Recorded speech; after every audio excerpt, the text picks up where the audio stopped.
10 here on the Unit 5 polynomial review for precal. This one says half of the graph of an even function is shown below. Sketch the other half of the equation. An even function. People are getting confused. Even and odd degree versus even and odd function. That does not mean the same thing. If your function is even, that means that it is symmetric about or over the y-axis.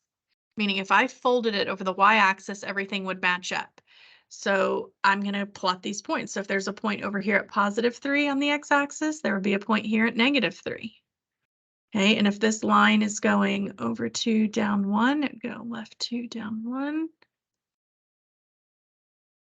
So here is what that would look like. And it kind of goes through like about here and just past the 2.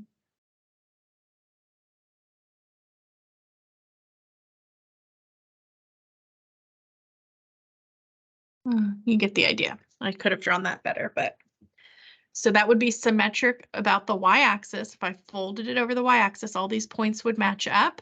That's an even function. Algebraically, that means that for every ordered pair, x, y, let's pretend we're talking about this point, there's an opposite point at -x, y. So that means when you input a -x into your equation, the y should come out exactly the same. The function shouldn't change. So the reverse of that, the other one, an odd function is symmetric about the origin. That's not folding though. That's the 180-degree rotational symmetry. If I rotated my graph 180 degrees, so I turned it upside down, would it look exactly the same? And if it would, that's symmetric about the origin. It means it's an odd function.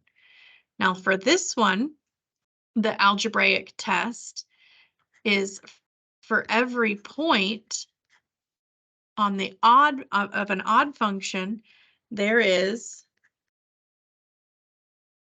a -x, -y. So if I put in a negative into the function, I get the opposite value than I would if I put in a positive. Okay, so that's what 11 is asking us to check, or asking us what other point is guaranteed to be on the graph. Well, if I change the sign of x to -3, that would change the sign of y.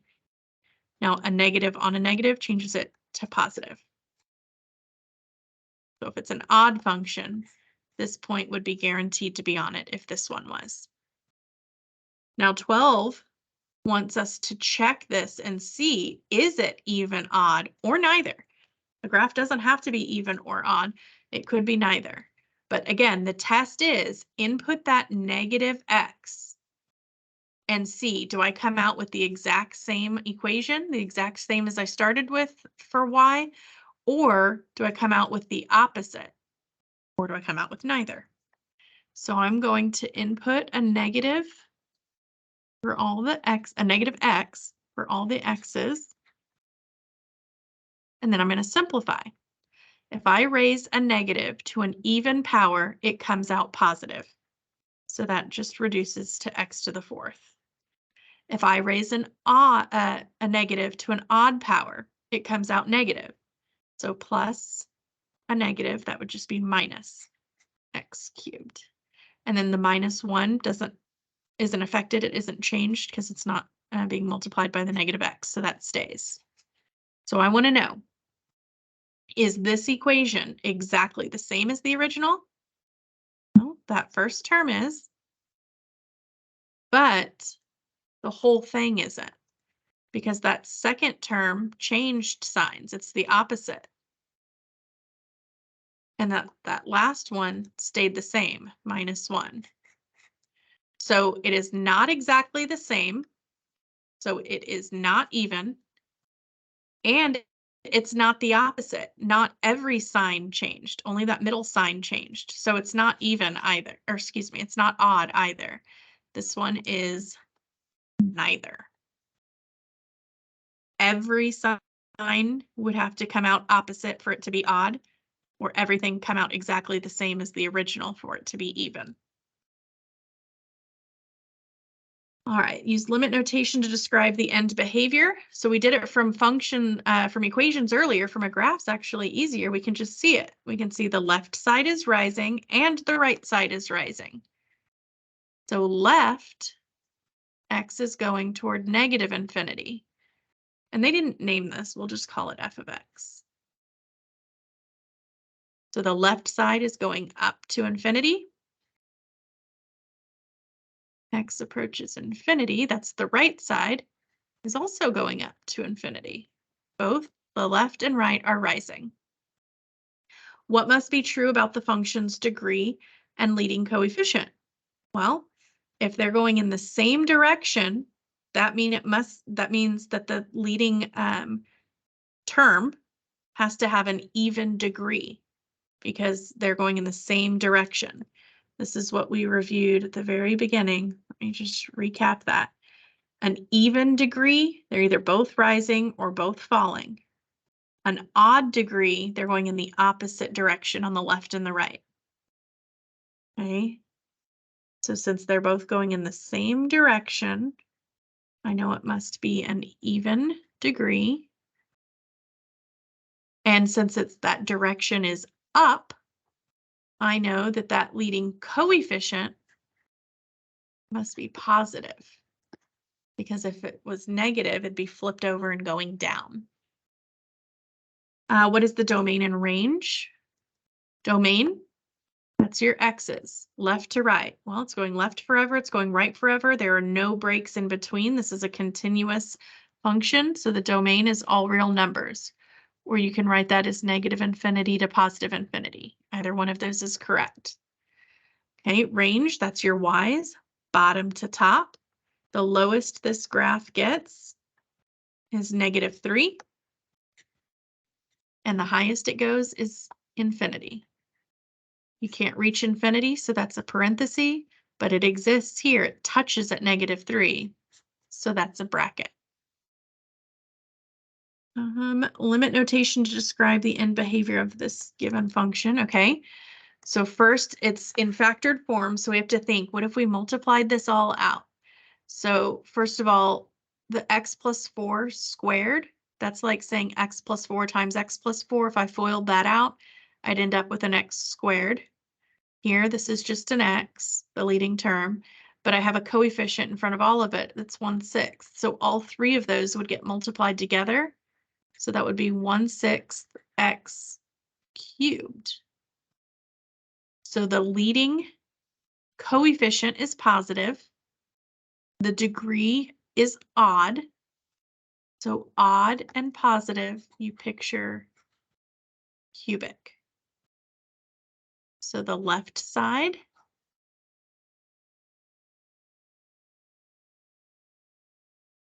and they just call that y, it's going down.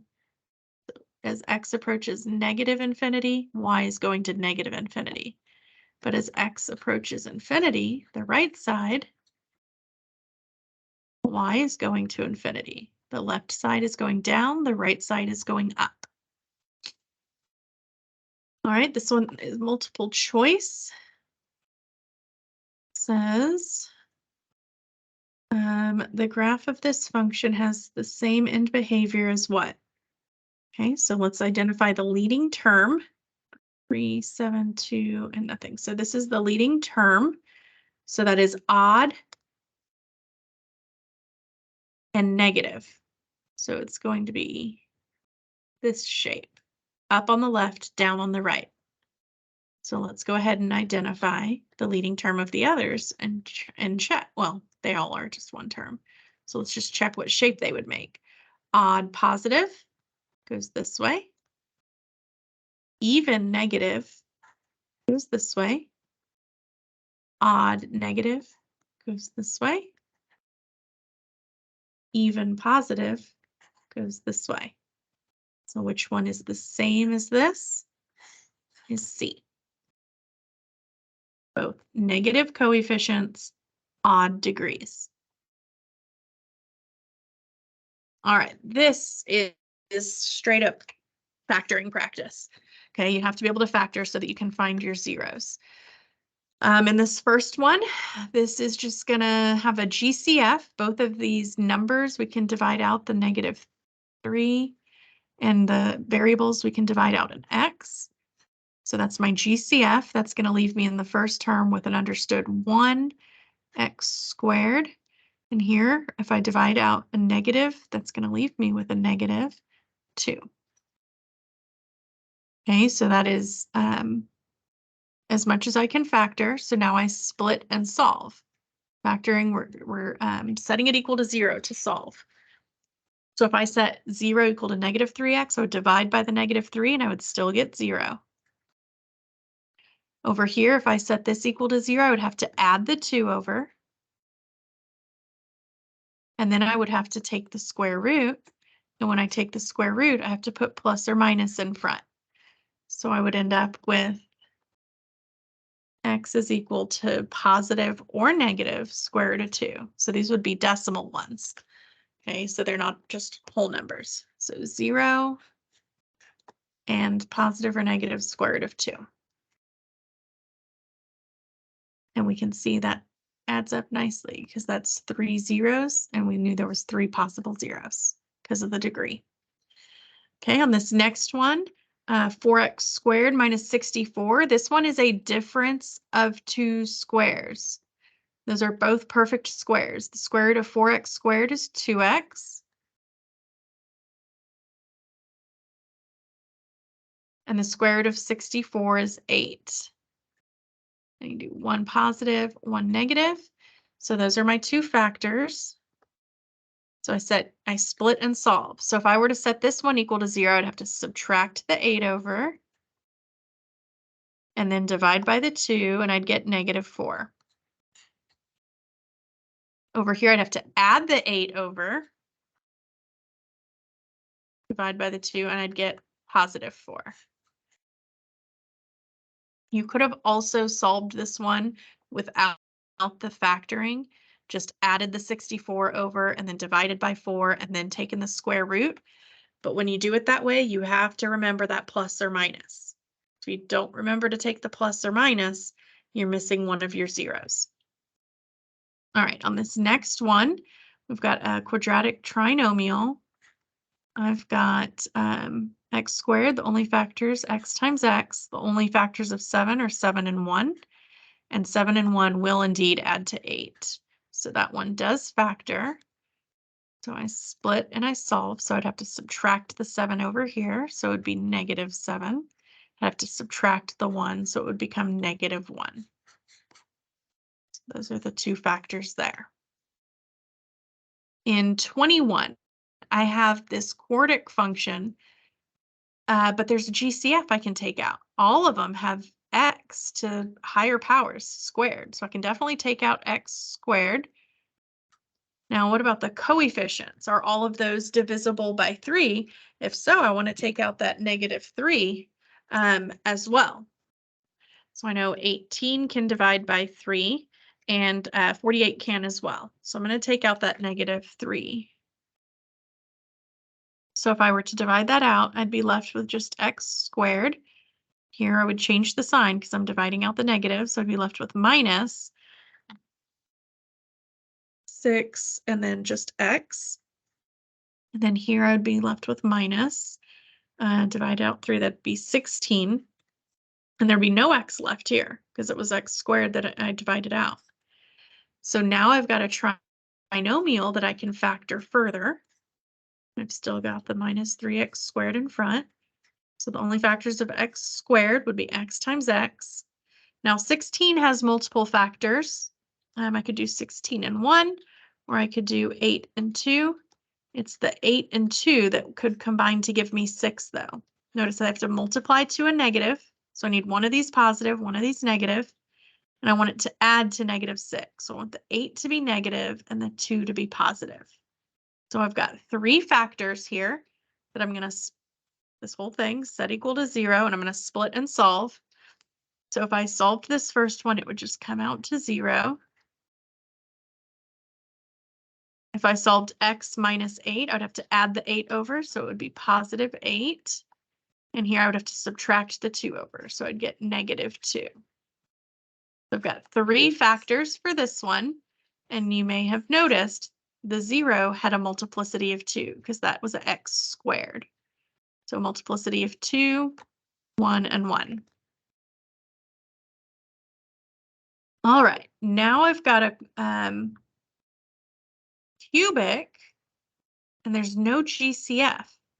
So I'm going to have to solve this one by grouping. So I'm going to have to create 2 groups and do the GCF of the first group. So here I could take out x squared, and that would leave me with 2x plus 1. And here I could take out negative 25, and that would leave me with 2x plus 1 as well. When you're doing grouping, that's what you want to see. You want that what you're left with when you take out the GCF of your 2 groups to be the same. That means that's one of your factors.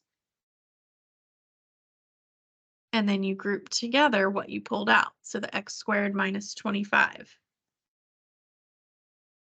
So I set this equal to 0, and I can go ahead and split and solve now, or I could use difference of 2 squares here. I'll just split. So when I'm splitting and solving, I would have to subtract the 1 over and then divide by the 2. So I would get negative 1/2. And then over here, I would add the 25 over, and I would have to take the square root, and I have to remember plus or minus. So I would get positive and negative 5. So that one has 3 zeros. All right, getting close to the end here. On these 2, you're given the graph, and you want to know which equation it could represent. So on 23, I've got a 0 at negative 8, 0, and positive 8. Now, they cross at all of those. So those all have odd multiplicity. So these that have like a factor squared wouldn't have a place here. But I know there's going to be a 0. That would solve to 0. That would solve to 0. So those are good. Neither of the first one or the last one here have a factor that would solve to 0. So those are out. Okay. Now the only difference in this factor is if I went to go and set this equal to 0 and solve, I'd have to add the 64 over and then take the square root, which would give me positive and negative 8. That's what I want. Here, I would have to subtract the 64 over, and when I try to take the square root, I've had a square root of a negative, which is imaginary. So that's why that one doesn't work. This is the one that you want. That represents that graph. On 24, our zeros are at negative 6, 3, and 6. Okay, so the 6 and the negative 6 again. To get those, it needs to be a difference of squares if it's set up this way. Well, the 6 squared is 36. So it needs to be x squared minus 36. Not that. Okay, and then the other difference is if I solved this, this would give me a 0 at positive 3. This one would give me a 0 at negative 3. This is at positive 3 that I want. So this is it. That one's out. All right, last but not least, last page. We want to sketch the graph, including the correct signs. So we want the end behavior to be correct, and we want x and y intercepts correct. So I've got a 0. There's going to be a 0 here at negative 3, because remember, it's the opposite of what you see in here. And notice that has a multiplicity of 2. So it's going to bounce off this one. This one is going to be at +1. Also a multiplicity of 2. So it's going to bounce off this one. It's not going to cross at either of those. And then this one's going to be at +3. And that does that multiplicity of 1. So it is going to cross here. Now look at your coefficients. This is +1, +1, +1. So when I multiply that out, it's positive. Okay, and this is a 2 degree, 2 degree, 1 degree. So 2 through 4. So that's a 5th degree. So that leading term would be x to the 5th. So my end behavior is based on an odd degree, a positive coefficient. So I know the end behavior should be falling on the left and rising on the right. So now I'm just going to sketch something. I know I said it bounces off of this one. Boing. So it's going to have to turn and come back to this one. And we said it's going to bounce off this one. Boing. And then it's going to cross at this one. And that's good enough. Oh, actually, they did say they wanted the correct y-intercept. I may not have gotten specific enough there. I forgot to check that one. So let me do that real fast. A y-intercept means you're on the y-axis, which means x is 0. So you simply plug in 0 for x.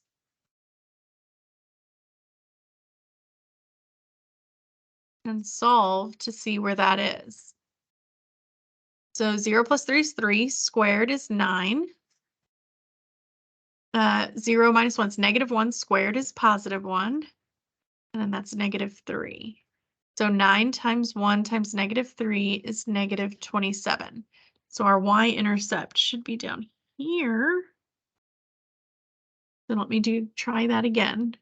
We'll come up and we'll bounce off this one. Here's where we'll cross. Or it could have gone down like this and then crossing, coming back up. That I don't really know, and it doesn't matter. That's good enough. Okay, now for the next one, let's try that again. This would be a 0 at -3, multiplicity of 1, so it's actually going to cross here. If I solved this one, I would have to add the 2 over and then divide by 2, so that's going to come out to +1. Here, this would be +3. And here, this would be +5. All of those have a multiplicity of 1, so it's going to cross at all of those. Now, that's a understood 1, that's a 2, that's an understood 1, and an understood 1.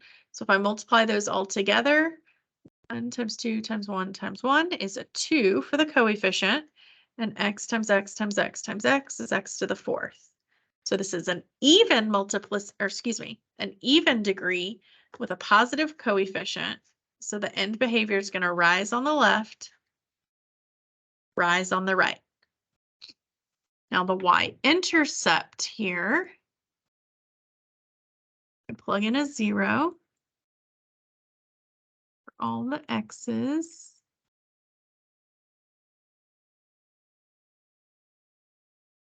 That's 3. 2 times 0 is 0 minus 2, that's -2, -3, -5. So 3 times -2 is -6. -6 times -3 is +18 times -5 would be -90.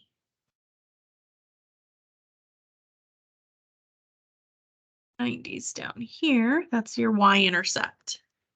And we said already it's going to cross at all of these because they all have an odd multiplicity. So it's coming down, it's going to cross. Now, I don't know where it's turning, but it's going to have to cross the y-axis there. It's going to cross, cross, cross, and go up forever. So something to that effect. That general shape. All right. The test is going to be in aware.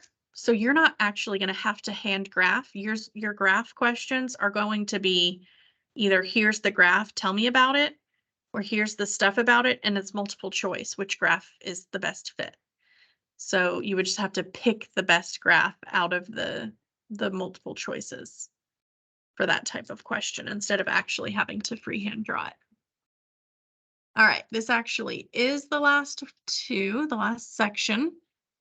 It says state where the graphs are increasing and decreasing, where they are positive versus negative, list all the x-intercepts and give multiplicity, state how many extrema, absolute, relative, max or min, and there are, and list or label them, and then give the domain and range and state the end behavior. All right, lots of information. So let's start with increasing and decreasing intervals. We read the graph left to right. That means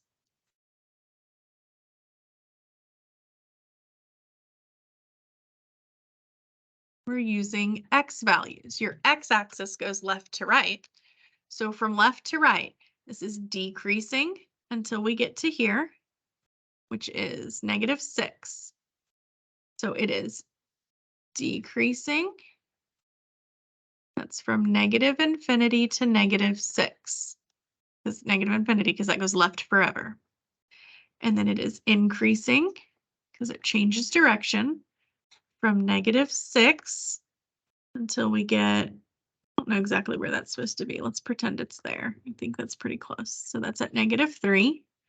Then it turns and it's decreasing again. This is where you use that union. It's another decreasing interval from -3 to that x value of 1. Then it turns and it's increasing again from 1 to 3. And then it turns and it's decreasing again from 3 to 5. And then it turns and it is increasing again from 5 to infinity. So those are your increasing, decreasing intervals. Okay, where is the function positive versus negative? That's where is it above the x-axis and below? It's above the x-axis here, and then it's below. Still below. Still below. And then it's above here. Okay, so it's positive from -infinity to -8. And from 8 to infinity. Oh, I wrote that backward.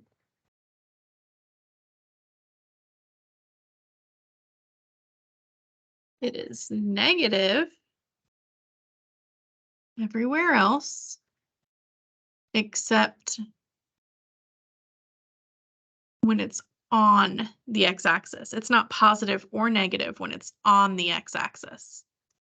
So we're going to have the little break there. It's negative.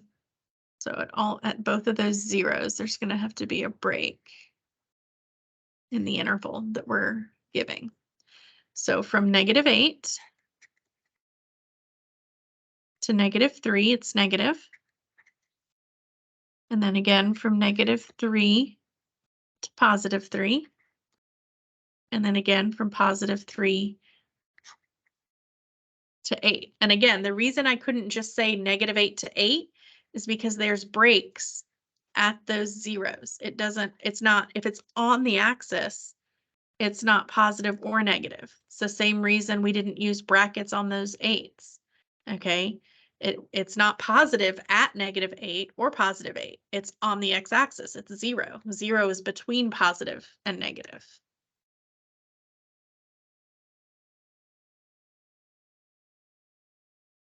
All right, list all the x-intercepts. Well, I put them on there, so we'll just list them up here. That's I'm just going to write them out instead of listing them as ordered pairs just to save some time. So -8, -3, +3, and +8. That one. State how many extrema there are, absolute versus relative and max versus min. So extrema period, there's 1, 2, 3, 4, 5. There's 5 changes in direction.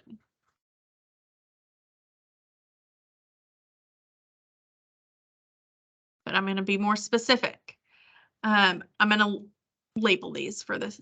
I'm going to call this A, B, C, D, E. Okay. A, C, and E are low points. So those are relative minimums. B and D are high points. So those are relative maximums. Now, neither A, B, nor D are absolutely the highest because these arrows, they go up forever.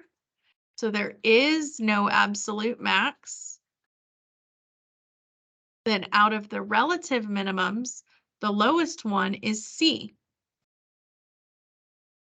So C is not only a relative minimum, it is the absolute minimum. Got our strema, and we labeled them. All right, domain and range.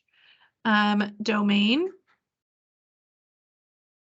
this goes left forever, right forever. That's all real numbers. Range, there's no breaks anywhere in this graph. It's continuous. So the lowest it gets is -4, and it goes up forever. So -4 to infinity. Can't reach infinity. That's a parenthesis. It does include -4. That's a bracket. Domain and range. So then end behavior. So end behavior is what is the graph doing on the left and right hand sides? And this one is going up on both sides. It's rising on the left and the right. So I would say the limit as x approaches -infinity, that's the left side. Y is going to positive infinity. It's going up. And then over here, I would say the limit as x approaches infinity, and that's the right side, y is also approaching infinity. So the left is going up, the right is going up. Okay, same thing for this next one. It's just letters labeling it rather than having the grid with the values. Let's go ahead and do the increase and decrease. So this one starts off decreasing as well from -infinity to A. And then it turns and it's increasing from A to B. And it's decreasing from B to D. And then it's increasing again from D to F. And then it's decreasing again from F to infinity. Here's our increasing, decreasing intervals.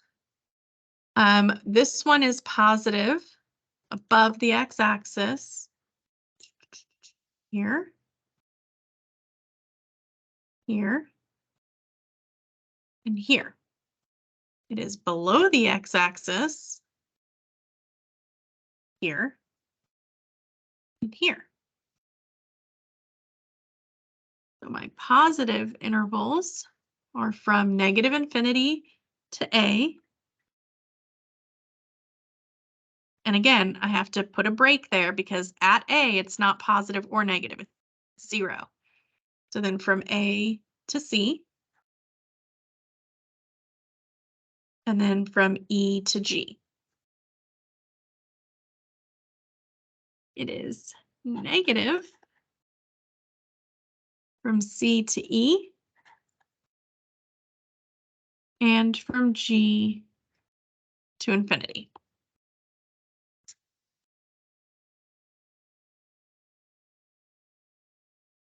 All right. X-intercepts, that would be A, C, E, and G.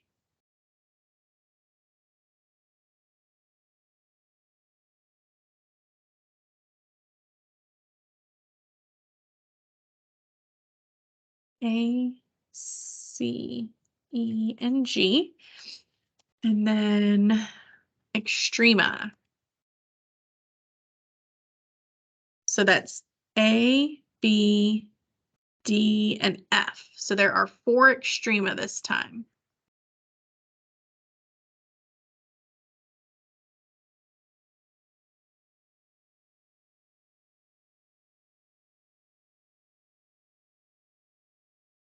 Okay, so A and D are low points, which means those are our relative minimums. B and F are high points. So those are our relative maximums. Now we have to decide, are there any absolute maximums or minimums? And in this case, there are not, because this goes up forever. So there's no absolute maximum, and it goes down forever. So there's no absolute minimum either. So no absolute max or min. All right, then next up, domain and range. So domain, left forever, right forever.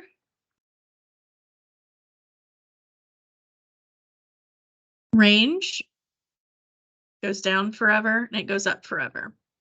And there's no breaks anywhere. So both of those are all real numbers or negative infinity to positive infinity. And then last but not least, end behavior. So this left side, the limit as x approaches negative infinity, that means left, y approaches infinity. It's going up. Over here, the limit as x approaches infinity, that means the right side, y is going down to negative infinity. Okay, that is it. I'll stop this video here. Y'all have the test on Tuesday. Don't forget to bring this completed to turn in. It is a grade.